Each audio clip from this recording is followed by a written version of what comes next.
નમસ્કાર, આપ જોઈ રહ્યા છો spark today news. Poster war મામલે સાંસદ રંજનબેન ભટ્ટનું મોટું નિવેદન સામે આવ્યું છે। પોસ્ટર મામલે પોલીસ કમિશનરને ફરિયાદ કરી લેવામાં આવી છે। ફરિયાદ બાદ તાત્કાલિક પોસ્ટર લગાવનાર વ્યક્તિને પકડી લેવાયા છે।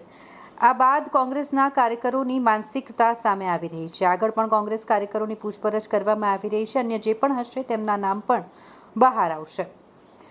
સરકાર આમની સામે કડક કાર્યવાહી કરશે। હું વધારે સક્ષમ છું અને સક્ષમતાથી ઊભી છું, એટલે મને ટાર્ગેટ કરવામાં આવી રહ્યું છે। આ સાંસદ રંજનબેન ભટ્ટનું નિવેદન છે। ભગવાન અવધૂત મારા ગુરુ મા મોગલ અને મેલડીના મને આશીર્વાદ છે। સંતો મહંતો પાર્ટીના શીર્ષનો મને આશીર્વાદ છે। રંજનબેન ભટ્ટે આ નિવેદન આપ્યું।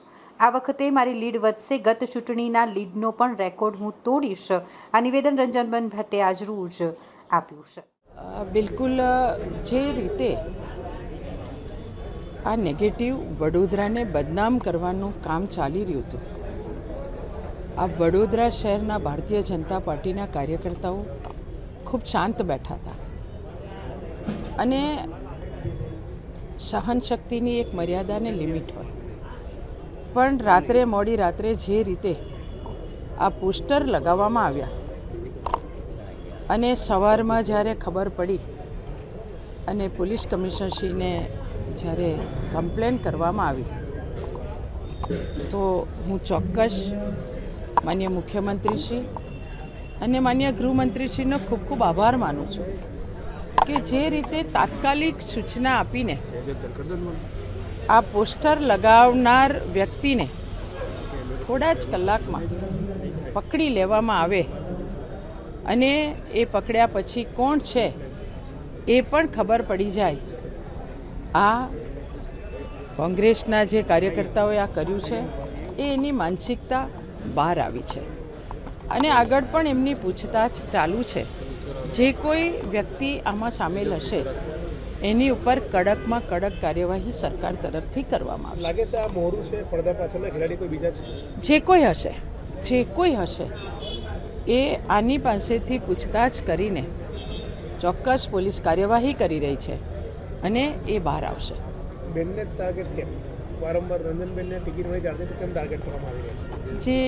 કદાચ વધારે સક્ષમ છું અને હજી વધારે સક્ષમતાથી બેન કેવી રીતના ઊભી રહી શકે છે કે કેમ એ પરીક્ષા હશે, પણ ભારતીય જનતા પાર્ટીની કાર્યકર્તા છું અને 30 વર્ષથી આ રાજનૈતિક જીવનમાં છું અને જિંદગીના ઘણા ઉતાર ચઢાવ પણ આવ્યા, પરંતુ મન ડગવાનું કામ નથી કર્યું। મારા અવધૂત મારા ગુરુ છે, માં મોગલના મને આશીર્વાદ છે, માં મેલડીના આશીર્વાદ છે અને એટલાય સંતો, વડોદરા સંતોની નગરી છે।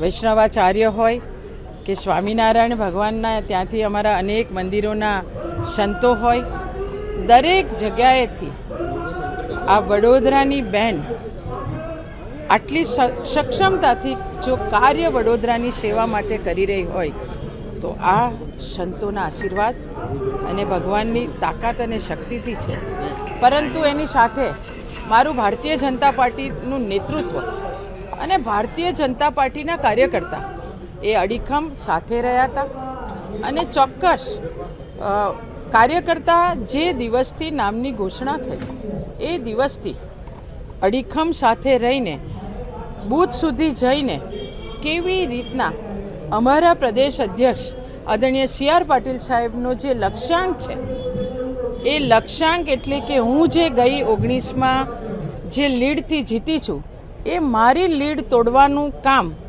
મારા ભારતીય જનતા પાર્ટીના વડોદરા શહેરના તમામ નેતૃત્વ અને તમામ કાર્યકર્તાઓ દ્વારા કરવામાં આવી રહ્યું છે અને એ રીતે અમે નીચે સુધી કામ ચાલુ કરી દીધું છે।